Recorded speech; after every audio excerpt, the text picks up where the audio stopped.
আজকে আমাদেরকে কারণ দেখানো হয় কিছু মহল থেকে যে যদি এই বাংলাদেশের আগামী নির্বাচনে আবার আওয়ামী লীগ না আসে তাহলে ওই ভারত কি না কি মনে করে বসে, যেহেতু ভারত আমাদের তিন দিকে আছে।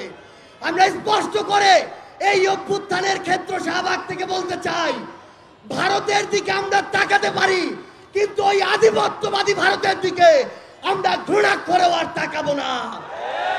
যেই ভারত এতগুলো খুনের হুকুমকারী ওই খুনি হাসিনাকে আশ্রয় দিয়েছে, সেই হাসিনাকে এই বাংলাদেশে ফেরত দেওয়ার পূর্ব পর্যন্ত ভারতের সাথে বাংলাদেশের সম্পর্ক স্বাভাবিক হতে পারে না।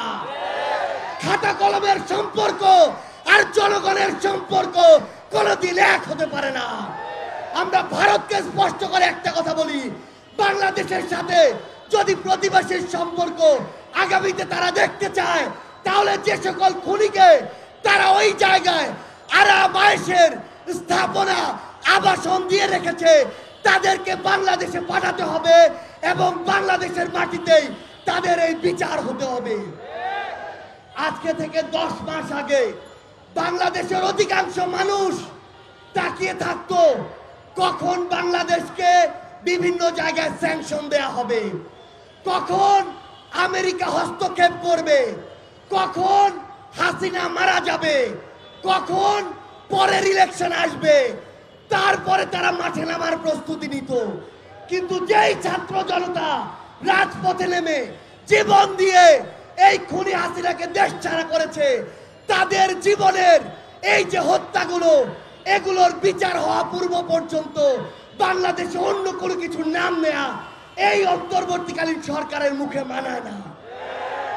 রাজনৈতিক দলগুলো আজকে সময়ের বিবেচনায় প্রতিযোগিতায় নেমেছে, আগে সংস্কার নাকি আগে নির্বাচন। মাথায় স্পষ্ট করে ঢুকিয়ে রাখুন, সংস্কার নাকি নির্বাচন, এই খেলা বাদ দিয়ে প্রতিযোগিতায় নামুন যে সবার আগে হতে হবে এই হত্যাকাণ্ডের বিচার। যেই তাপস নানক কাদেরদের প্রত্যক্ষ মদদে এই বাংলাদেশে খুনি হাসিনার হুকুমে এবং ভারতের প্রেসক্রিপশনে এই পিলখানা হত্যাকাণ্ড হয়েছে, শাপলায় হত্যাকাণ্ড হয়েছে, জুলাইয়ের হত্যাকাণ্ড হয়েছে, সেই হত্যাকাণ্ডের বিচার হওয়ার পূর্ব পর্যন্ত এই বাংলাদেশে অন্য কোনো কিছু কখনোই প্রাসঙ্গিক হতে পারে না। সকল রাজনৈতিক দলের উদ্দেশ্যে একটি কথাই বলবো, এই যে জেনারেশন, এই জেনারেশনকে ভয় করুন, এই জেনারেশনকে ভয় করুন। যদি এই জেনারেশনের রক্তের উপরে দাঁড়িয়ে ইমোশন নিয়ে খেলার চেষ্টা করেন, এই জেনারেশন সকল ক্ষমতার বিপক্ষে গিয়ে যে কাউকে টেনে হিস্ট্রে নামাতে পারে, কুয়েটের ওই ভিসি তার প্রমাণ। আমরা ইনকিলাব মঞ্চকে ধন্যবাদ জানাই যে তারা সকলকে নিয়ে আজকের এই শহীদ মার্চের আয়োজন করেছে।